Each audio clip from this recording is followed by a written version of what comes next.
Alright guys, Dokkan time, and today's how to build is going to be for LR Intelligence, Captain Ginyu, Ginyu Force. I didn't expect to get this unit.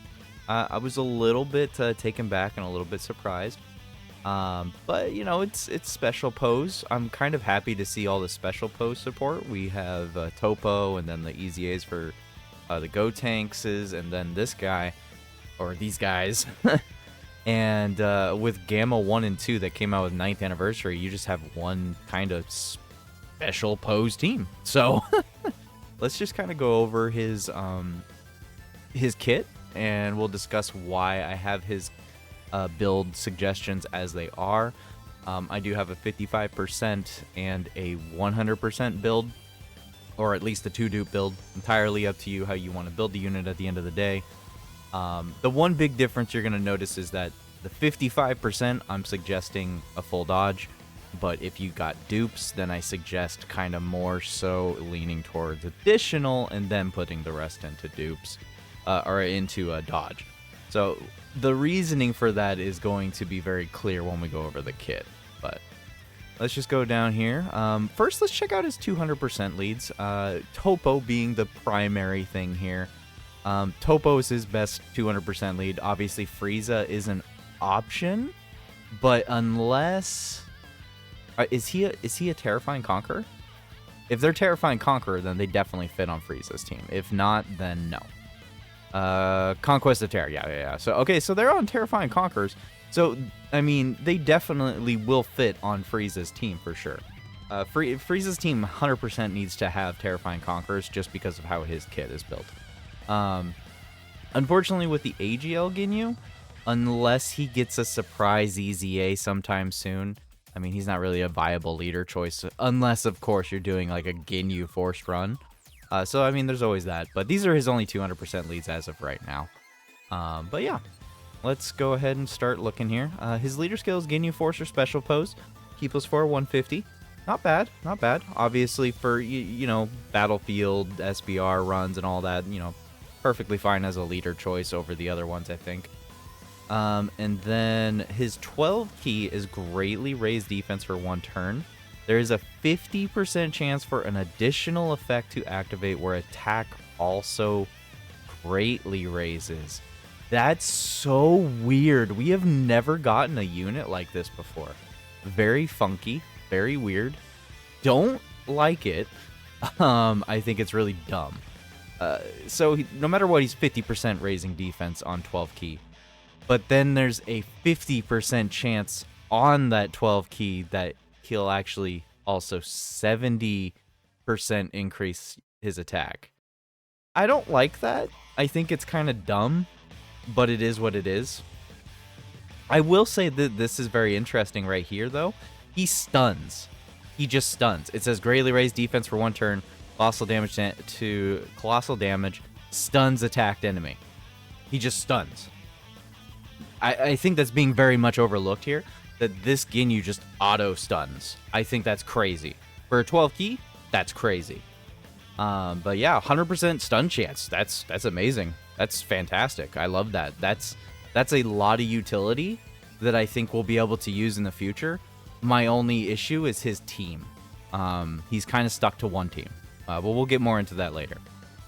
So he has 3 super attacks. And his super attacks are dependent on his key.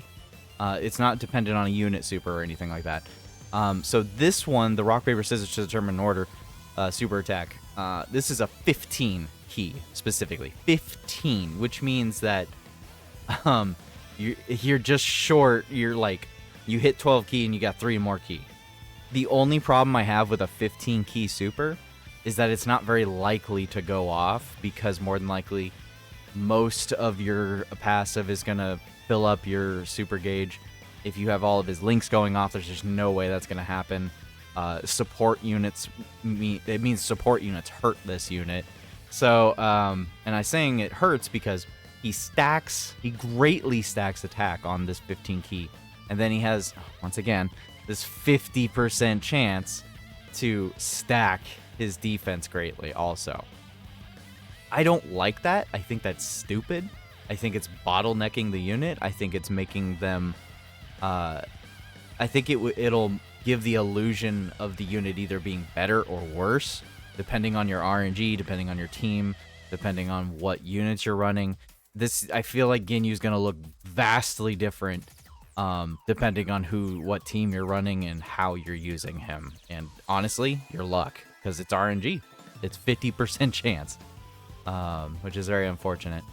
And then, of course, he has a 18 key super, which massively raises attack and defense for 1 turn, which is fantastic. Massively raising attack and defense for 1 turn is pretty good. That's 100%. That's 100% attack and defense going up. He's also raising all allies' attack and defense on the turn by 30%, which is good, but it also means that they want you to put him in slot 1. I don't know how I feel about him being a slot 1 unit, but yeah. So he's got quite a few different super attacks. Quite a few. A lot to take in, a lot to consider. The interesting thing here also is that he has a weapon-based attack, a Ki Blast-based attack, and then an other-based attack. So he has several different attacks that can be pumped out. So it's very versatile. It's a very versatile unit, I must say. And then they have an entrance animation, of course, when there are 5 or more special pose category allies on the team. So you have to have a full team of special pose with him. You have to. You don't have a choice, because at the start of the character's attacking turn, he gets Ki +3, attack and defense 150, performs additional super for the rest of the battle, and for 3 turns, all allies attack and defense plus 25% other than this character. So for 3 turns, literally turn 1, turn 3, all your allies will have a 25% boost. That's not a lot. I feel like it could have been more, especially since it's only literally the first 2 turns that he's up. It is what it is. But I really cannot express, like, he just has Ki +2 attack and defense plus 150 after that. So if you don't have his intro going off, he's weak. He's very weak unless he has that intro going off. He's very weak. But he does have guard against all attacks and attacks effective against all types if all allies attacking in the same turn are special pose category. And allies, once again, have to be on a full special pose team. 110%. No choice whatsoever.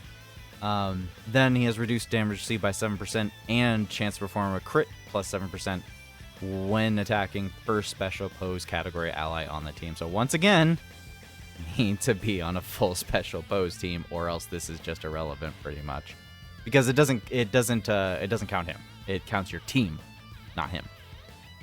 So special pose category allies other than this character attack and defense plus 25% for 2 turns when this character collects an intelligence key sphere or a rainbow key sphere.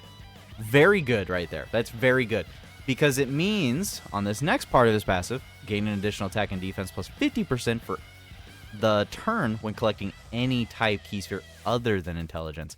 So that means if you collect a tech key sphere with a rainbow key sphere, you're both supporting the allies on your rotation and you're giving more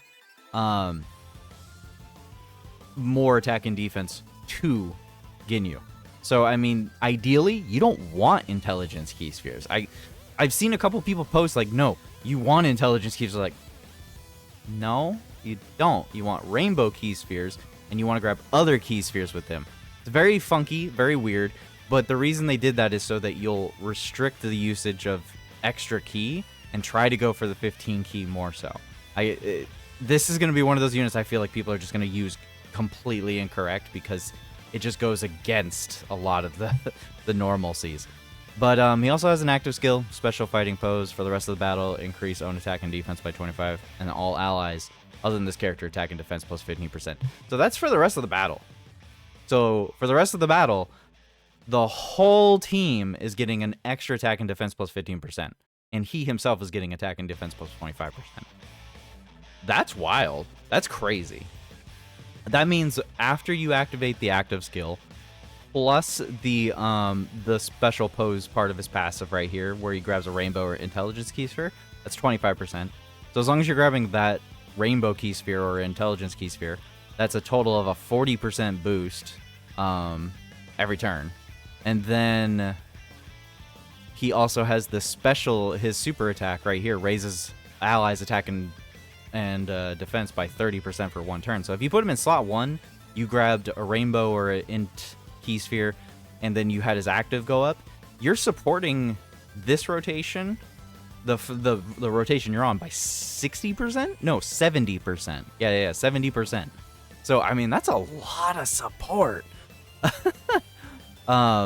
You're supporting allies by that much, though. Not himself. That's the only issue I've noticed, is that he's a great support unit for special bows. He's a crazy good support.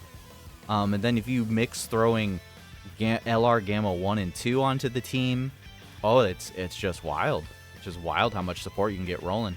I don't know about how I feel about his links. That's the only thing I'm thinking right now.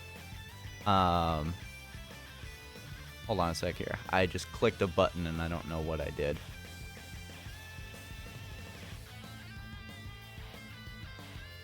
Not sure what I did.